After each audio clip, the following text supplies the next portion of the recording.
નમસ્કાર, આપ જોઈ રહ્યા છો મંતવ્ય ન્યૂઝ સૌરાષ્ટ્ર સુરત સાથે હું છું હિનલ। સમાચારોની શરૂઆત કરીએ। હાલ મહત્વના સમાચાર સામે આવી રહ્યા છે। બીઝેડ ગ્રુપના કૌભાંડી ભૂપેન્દ્ર જ્વાલાને ગાંધીનગર લાવવામાં આવ્યો છે। તો ગાંધીનગર સીઆઈડી ક્રાઇમમાં ભૂપેન્દ્ર જ્વાલાને લવાયો છે। મહેસાણાના વિસનગરથી તેની ધરપકડ કરાઈ છે। આર્થિક ગુના નિવારણ શાખામાં ભૂપેન્દ્ર જ્વાલાને લાવવામાં આવ્યો છે। તો મહેસાણાથી ધરપકડ બાદ ગાંધીનગરની કચેરીએ ભૂપેન્દ્રસિંહ જ્વાલાને લવાયો છે। ટૂંક સમયમાં જ મીડિયા બ્રીફિંગ થાય તેવી પણ શક્યતાઓ છે।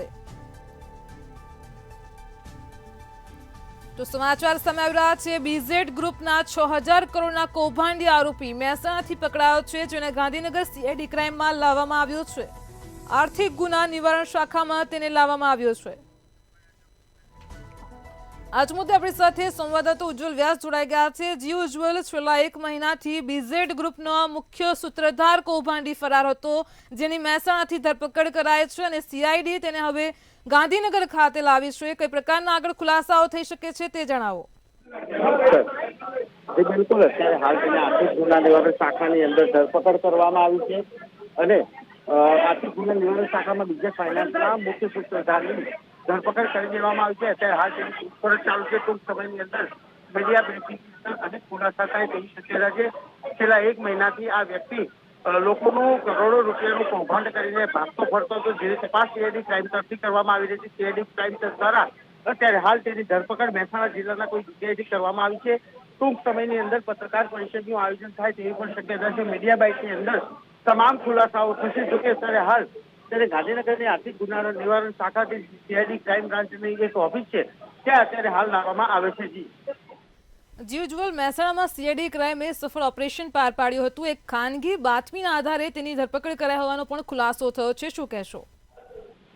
જી બિલકુલ, આ કેસની અંદર સીઆઈડી ક્રાઇમ અત્યાર સુધીમાં જે એજન્ટો હતા, જે સ્ટાફ હતો, એની ધરપકડ કરી હતી। ટેકનિકલ સર્વેલન્સ અને બાતમીના આધારે આ લોકોને સીઆઈડી ક્રાઇમની સફળતા પ્રાપ્ત થઈ છે, જેના કારણે આ પહેલા ક્યાંક વિદેશ ભાગી ગયો હોય તેવી પણ એક અટકળો હતી। જોકે હવે આખરે તે મહેસાણા જિલ્લામાંથી જ પકડાઈ ચૂક્યો છે અને પોતાનો હુલિયો પણ ચેન્જ કરી નાખવાનો પ્રયાસ કર્યો હોવાનું પ્રાથમિક તબક્કે બહાર આવ્યું। જોકે ટૂંક સમયની અંદર જે ટીમ છે તેના ઉચ્ચ અધિકારી સીઆઈડી ક્રાઇમના વડા છે, તેઓ પત્રકાર પરિષદ કરશે અને ટૂંક સમયની અંદર ખુલાસા કરે તેવી શક્યતાઓ સેવાઈ રહી છે। જી ઉજ્જવલ, હાલ તો આરોપીને મહેસાણાથી ગાંધીનગર ખાતે લાવવામાં આવ્યો છે। સીઆઈડી ક્રાઇમ આગલા સમયમાં હવે કઈ રીતે કાયદાકીય કાર્યવાહી હાથ ધરશે? અત્યારે હાલ તો તેની પૂછપરછ ચાલી રહી છે। પૂછપરછ બાદ અનેક ખુલાસા થાય તેવી પણ સંભાવનાઓ વ્યક્ત કરવામાં આવી રહી છે। જોકે કુલ કેટલા રોકાણકારોને આ વ્યક્તિએ રડાવ્યા છે, કેટલા રોકાણકારોને કરોડો રૂપિયાનું ખુદેકું ફેરવ્યું છે, તે તમામ બાબતો હવે તપાસના અંતે ખબર પડશે। જોકે હાલ તેની સઘન પૂછપરછ ચાલે છે અને તે ક્યાં સંતાડ્યો હતો, કેવી રીતે રહેતો હતો, તે તમામ બાબતો ની પણ પૂછપરછ પોલીસ તરફથી કરવામાં આવી રહી છે। જી ઉજ્જવલ, ભૂપેન્દ્રસિંહ જ્વાલા જે આ પોન્સી સ્કીમનો મુખ્ય સૂત્રધાર છે, રાજકારણ સાથે પણ જોડાયેલો છે, સાંસદ બનવાનું પણ સપનું જોતો હતો, હવે તેની ધરપકડ કરાય છે, ત્યારે રાજકારણીમાં પણ ક્યાંક ખળભળાટ જોવા મળી રહ્યો છે, શું કહેશો? બિલકુલ, ભારતીય જનતા પાર્ટીના અને રાજકીય બાબતમાં પણ તેના કનેક્શન હોવાના અહેવાલો સામે આવ્યા હતા। કયા નેતા સાથે કેવું કનેક્શન હતું તે પણ હવે બાદ જ ખબર પડશે।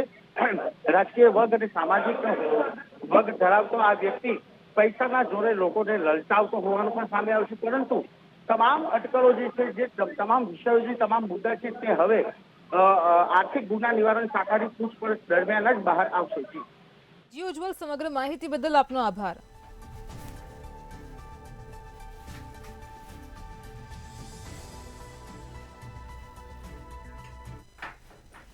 જૂનાગઢમાં વાડલા ફાટક પાસે અકસ્માતની ઘટના સામે આવી છે। તો જૂનાગઢથી સમાચાર મળી રહ્યા છે। વાડલા ફાટક પાસે અકસ્માત સર્જાયો હતો। એસટી બસ અને છકડા વચ્ચે અકસ્માત સર્જાયો હતો। તો જૂનાગઢથી અકસ્માતની ઘટના સામે આવી છે। જામજોધપુર ઉના રૂટની બસે છકડાને અડફેટે લીધો હતો। અકસ્માતની ઘટનામાં છકડા ચાલકને ગંભીર ઈજા પહોંચી છે। હાલ તો ઈજાગ્રસ્તને સારવાર અર્થે હોસ્પિટલ ખસેડાયો છે। ઘટનાને પગલે લોકોના ટોળે એકઠા થઈ ગયા હતા। જામજોધપુર ઉના રૂટની બસે છકડાને અડફેટે લીધો હતો। તો જૂનાગઢમાં વાડલા ફાટક પાસે અકસ્માત સર્જાયો હતો। ઘટનાને લઈને ટ્રાફિક જામના દ્રશ્યો પણ જોવા મળ્યા હતા।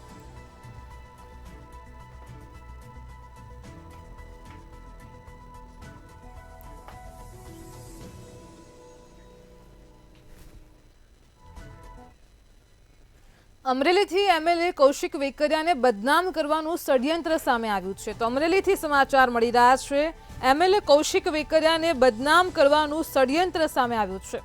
તો એમએલએ અને વિધાનસભા દંડકને બદનામ કરવાનું વિરોધી લોકોનું ષડયંત્ર સામે આવ્યું છે. તાલુકા પંચાયત પ્રમુખનું નકલી લેટર પેડ બનાવ્યાનો આરોપ લગાવવામાં આવ્યો છે. કિશોર કાનપરિયાનું નકલી લેટર પેડ બનાવીને આરોપો લગાવવામાં આવ્યા છે. અહીં એમએલએ કૌશિક વેકરિયાને બદનામ કરવાનો વિરોધી લોકો પ્રયાસ કરી રહ્યા છે. દારૂ રેતી માફિયાઓ પાસેથી હપ્તો લેવાનો પણ તેમાં ઉલ્લેખ કરાયો છે. એમએલએ 40 લાખનો હપ્તો લેતા હોવાનો આરોપમાં જ પત્રથી ખળભળાટ મચી ગયો છે. સમગ્ર મુદ્દે કિશોર કાનપરિયાએ જિલ્લા પોલીસ વડાને રજૂઆત કરી છે. અમરેલીમાં એમએલએ કૌશિક વેકરિયાને બદનામ કરવાનું ષડયંત્ર સામે આવ્યું છે. તાલુકા પંચાયત પ્રમુખના નકલી લેટર પેડ બનાવ્યાનો આરોપ લગાવવામાં આવ્યો છે. કિશોર મારું નામ કિશોરભાઈ રવજીભાઈ કાનપરિયા, મારું ગામ વિઠ્ઠલપુર ખંભાળિયા.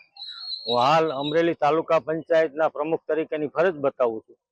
આજે સવારે 9 વાગે મારા વોટ્સઅપ ઉપર એક મારા લેટર પેડ ઉપરનો મને મેસેજ મળ્યો. એની અંદર આપણા ધારાસભ્ય કૌશિકભાઈ વેકરિયા તેમજ પાર્ટીના કાર્યકર્તાઓને બદનામ કરવાના પૂરા પ્રયત્ન કોઈ ઇસમો દ્વારા થઈ રહ્યા છે. મારું લેટર પેડ પણ ડુપ્લિકેટ છે, મારો સ્ટેમ્પ પણ ડુપ્લિકેટ બનાવેલો છે અને મારી સહી પણ ડુપ્લિકેટ છે.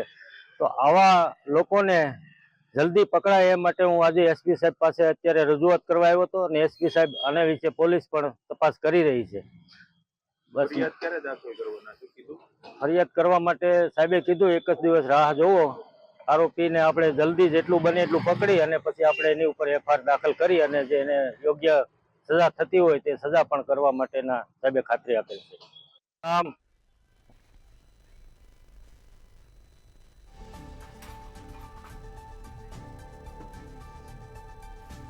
દારૂ રેતી માફિયાઓ પાસેથી હપ્તો લેવાનો આ પત્રમાં ઉલ્લેખ કરવામાં આવતા જ ખળભળાટ મચ્યો છે. સમાચાર સામે આવ્યા છે. અમરેલીથી એમએલએ કૌશિક વેકરિયાને બદનામ કરવાનું ષડયંત્ર સામે આવ્યું છે. સમગ્ર મામલે કિશોર કાનપરિયાએ જિલ્લા પોલીસ વડાને રજૂઆત કરી છે.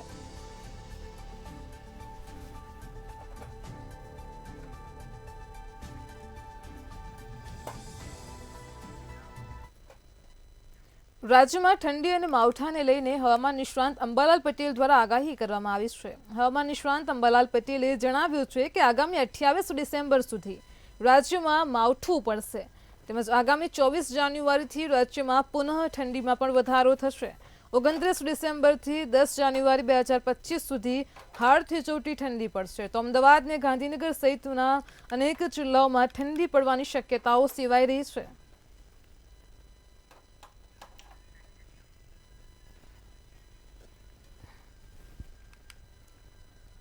જૂનાગઢ જિલ્લાની ઉબેણ નદી ફરી એકવાર પ્રદૂષિત બની છે, જેને લઈને ગામ લોકો દ્વારા જાલણસરમાં ગ્રામસભાનો બહિષ્કાર કરવામાં આવ્યો હતો અને એક પણ સરકારી કાર્યક્રમ નહીં કરવાની ચીમકી આપી હતી. શું છે સમગ્ર મામલો, જોઈએ અહેવાલમાં. જૂનાગઢ જિલ્લાની ઉબેણ નદી બની પ્રદૂષિત પાણીને લઈ ગ્રામસભાનો કરાયો બહિષ્કાર. ગામ લોકો દ્વારા જાલણસરમાં ગ્રામસભાનો બહિષ્કાર. ઉપસરપંચ, પંચાયતના સભ્ય સહિતનાઓએ કર્યો બહિષ્કાર. એક પણ સરકારી કાર્યક્રમ નહીં કરવા માટે ચીમકી ઉચ્ચારી. જૂનાગઢના જાલંસરમાં ગ્રામસભાનો બહિષ્કાર કરવામાં આવ્યો હોવાનું સામે આવ્યું છે. ત્યારે પ્રદૂષિત પાણીને લીધે ગામ લોકોમાં ભારે રોષ જોવા મળ્યો છે. ફરી એકવાર ઉબેણ નદી પ્રદૂષિત બની છે, જેને લઈ ગ્રામસભાનો ઉપસરપંચ, પંચાયતના સભ્ય સહિત પંચાયત અને ગ્રામ વતી આ ગ્રામસભાનો બહિષ્કાર કરેલ છે. જેનું કારણ છે ઉબેણ નદીમાં વહી રહેલ કેમિકલ યુક્ત પાણી. આ પાણી જ્યાં સુધી બંધ નહીં થાય ત્યાં સુધી અમે સરકારી કામો જેવા કે ગ્રામસભા અન્ય જે છે અમે એનો બહિષ્કાર કરશું. પરંતુ એક ગ્રામસભાનો સખત વિરોધ કરવામાં આવેલ છે. તો આપણે જિલ્લા પંચાયતના સભ્યશ્રી તેમજ તાલુકા પંચાયતના સભ્યશ્રી તેમજ ગામના આગેવાનો, સરપંચ બધા સાથે મળીને આજની ગ્રામસભાનો સખત વિરોધ કરેલો છે. તેમજ આપણે જે ઉબેણ નદીનું પાણી જાય છે તેની બાબતે જ્યાં સુધી નિરાકરણ નહીં આવે ત્યાં સુધી એ લોકો ગ્રામસભા નહીં થવા દે તેમજ એક પણ કાર્યક્રમ થવા દેવાના નથી તેવું જણાવેલ હતું. પ્રદૂષિત પાણીને લઈ ગામ લોકો દ્વારા વારંવાર રજૂઆત પણ કરવામાં આવી હતી. ત્યારે રજૂઆત કરવા છતાં પણ કોઈ જાતનો નિકાલ ન આવતા ગામ લોકોમાં ભારે રોષ જોવા મળ્યો હતો. ગ્રામસભાનો બહિષ્કાર કરીને ફરી એકવાર ગ્રામ લોકોએ અધિકારીઓને ઉગ્ર રજૂઆત કરી હતી. પ્રદૂષિત પાણીનો ઉકેલ નહીં આવે તો એક પણ સરકારી કાર્યક્રમ નહીં કરવા દઈએ તેવી ચીમકી પણ આપવામાં આવી છે.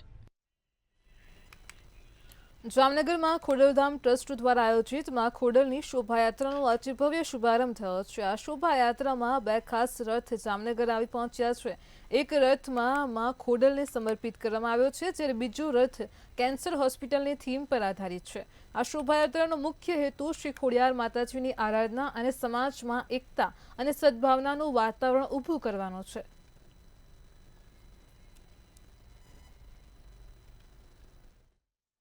દરેક લોકો ખોડલધામ ટ્રસ્ટ દ્વારા જે અભિયાન ઉઠાવ્યું છે એમાં જોડાઈ શકે એવા ઉદ્દેશ સાથે વોર્ડ નંબર 15 ની દરેક સોસાયટીમાં ફરશે. આજે વહેલી સવારથી એટલે કે 9 વાગ્યાથી માં ખોડલની મહાઆરતી કરી અને આ મહાઆરતીમાં આપણા કેબિનેટ કૃષિ મંત્રી રાઘવજીભાઈ, જામનગર શહેરના મેયર શ્રી ખીમસુરિયાભાઈ, ધારાસભ્ય શ્રી અકબરીભાઈ, આ બધા અને સર્વ સમાજના આગેવાનો જોડાયા હતા અને માં ખોડલના રથને વધાવ્યો હતો.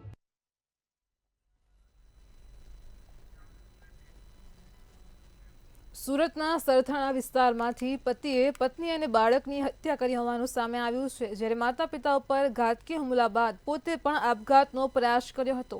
કઈ રીતે ઘટનાને અંજામ આપ્યો છે, જોઈએ આ ખાસ અહેવાલમાં.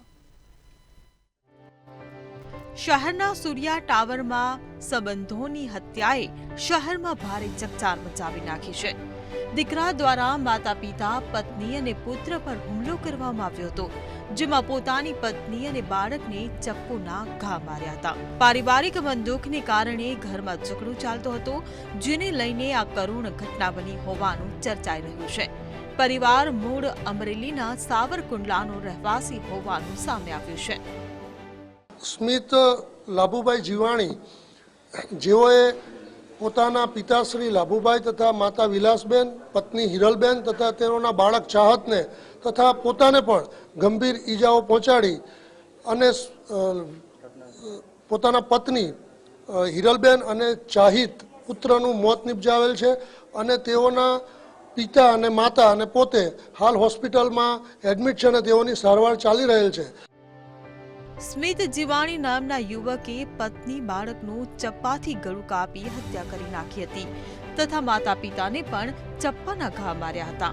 જ્યારે આ ઘટનાને અંજામ આપ્યા બાદ તેણે પોતે પણ ગળાના ભાગે ચપ્પુ મારી આત્મહત્યાનો પ્રયાસ કર્યો હતો. ત્યારે હાલ તો માતા પિતા અને હુમલો કરનાર સ્મિત હોસ્પિટલમાં સારવાર હેઠળ છે. સરથાણા પોલીસે ઘટના સ્થળે પહોંચી મૃતદેહોને પોસ્ટમોર્ટમ અર્થે સ્મીમેર હોસ્પિટલ ખસેડ્યા છે. કે સ્મિત લાભુભાઈ પટેલ નામનો એક 35 વર્ષનો યુવાન છે.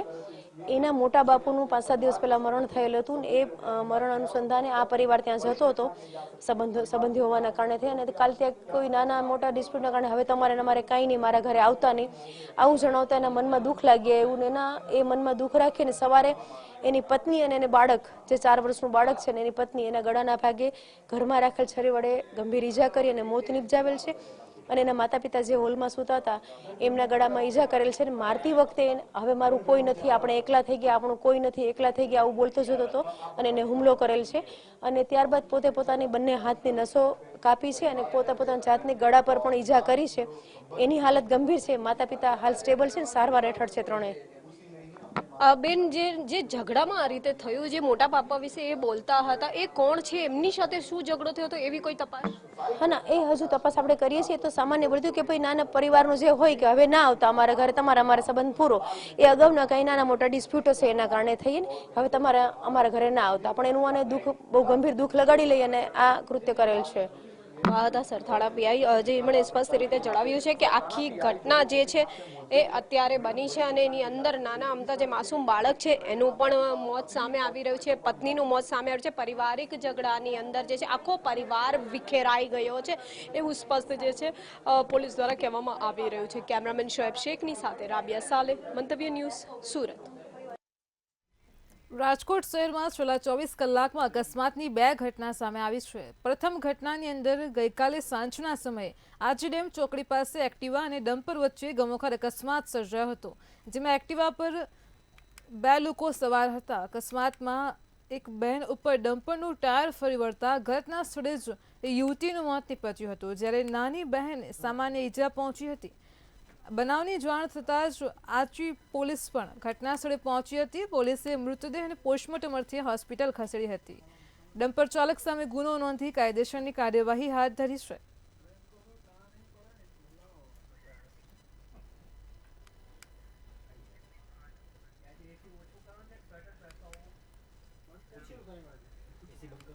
રાજકોટ માર્કેટિંગ યાર્ડમાં તલનો પાક ખુલ્લામાં પડેલો જોવા મળ્યો છે. મોટાભાગનો માલ શેડમાં રાખવામાં આવ્યો, પરંતુ અમુક માલ શેડની બહાર ખુલ્લામાં રાખવામાં આવ્યો હોવાનું સામે આવ્યું છે. ત્યારે હવામાન વિભાગની આગાહીના પગલે મોટાભાગનો માલ શેડમાં રાખવામાં આવ્યો છે. માર્કેટિંગ યાર્ડના ચેરમેને કહ્યું છે કે સાંજ સુધીમાં હરાજી થઈ જાય અને તે જ માલ ખુલ્લામાં રાખવામાં આવ્યો છે.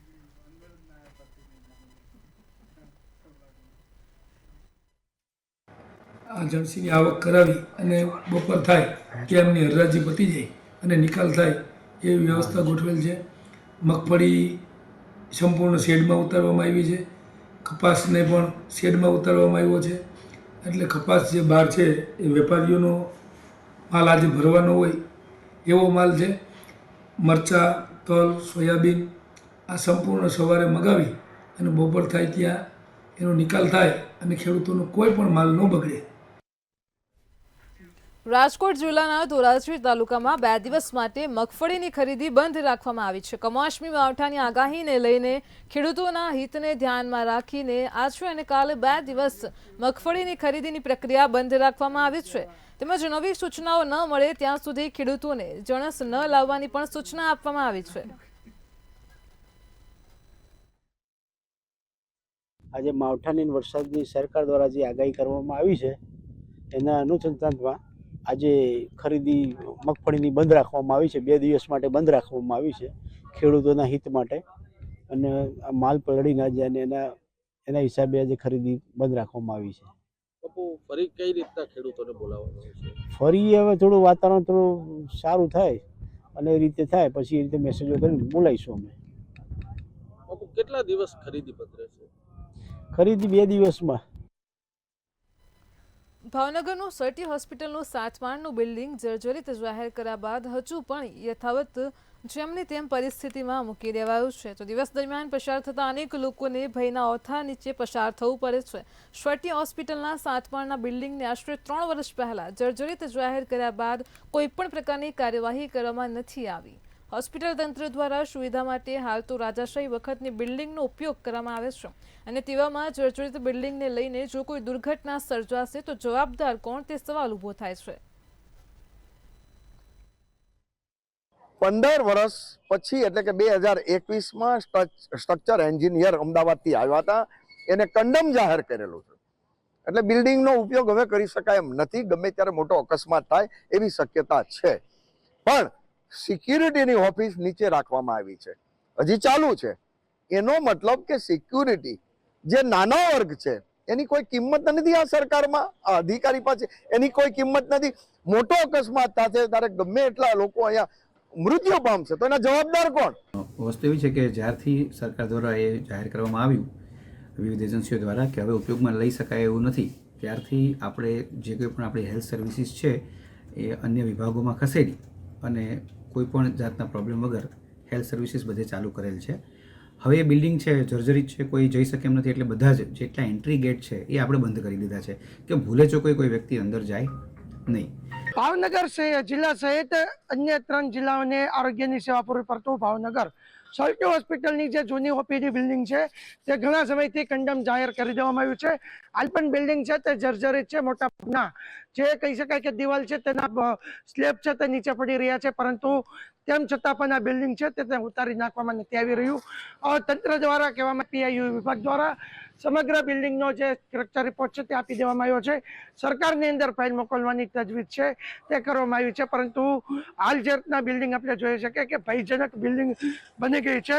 બાજુમાં જ કેન્સરની એક OPD આવેલી છે, તેમજ અહીંથી હજારો દર્દીઓ છે તેના સગાવાલા સવારથી સાંજ સુધી અહીંથી નીકળતા હોય છે. ત્યારે આ બિલ્ડિંગ છે તેની અંદર જો કોઈ પડ્યું ને કોઈ દર્દી કે કોઈ દર્દીના સગાવાલા જો ભોગ બને તો તેનો જવાબદાર કોણ, તે મોટો સવાલ ઉભી થઈ રહ્યો છે. જો કે તંત્ર દ્વારા કહેવામાં આવ્યું છે કે વહેલી તકે આ બિલ્ડિંગ છે તેની ફાઇલ સરકારમાં મોકલીને બિલ્ડિંગ ઉતારીને તેનો રિનોવેશન માટેની કામગીરી છે તે હાથ ધરવામાં આવશે. કેમેરામેન હિરેન માંડલિયા સાથે હિરેન ચૌહાણ, મંતવ્ય ન્યૂઝ, ભાવનગર. બીઝેડ પોન્ઝી સ્કીમનો મુખ્ય સૂત્રધાર ભૂપેન્દ્રસિંહ ઝાલા ઝડપાઈ ગયો છે. સમાચાર મળી રહ્યા છે મહેસાણાના વિસનગરથી આરોપી ઝડપાયો છે, જેને ગાંધીનગર ખાતે લાવવામાં આવ્યો છે. તો 6000 કરોડનું ફુલેકું ફેરવનાર આરોપી ઝડપાયો છે. ગાંધીનગર CID ક્રાઇમમાં ભૂપેન્દ્રસિંહ ઝાલાને લાવવામાં આવ્યો છે. આર્થિક ગુના નિવારણ શાખામાં તેને લાવવામાં આવ્યો છે. મહેસાણાથી ધરપકડ કર્યા બાદ ગાંધીનગરની કચેરીએ ભૂપેન્દ્રસિંહ ઝાલાને લવાયો છે. છેલ્લા 1 મહિનાથી ભૂપેન્દ્રસિંહ ઝાલા ફરાર હતો, ભૂગર્ભમાં હતો. આખરે મહેસાણામાં વિસનગરથી CID ક્રાઇમે તેની ધરપકડ કરી ગાંધીનગર ખાતે લાવવામાં આવ્યો છે. ગાંધીનગર CID ક્રાઇમમાં ભૂપેન્દ્રસિંહ ઝાલાને લવાયો છે. આર્થિક ગુના નિવારણ શાખામાં તેને લાવવામાં આવ્યો છે. CID ક્રાઇમની આગળની તપાસમાં અનેક ખુલાસાઓ થઈ શકે છે.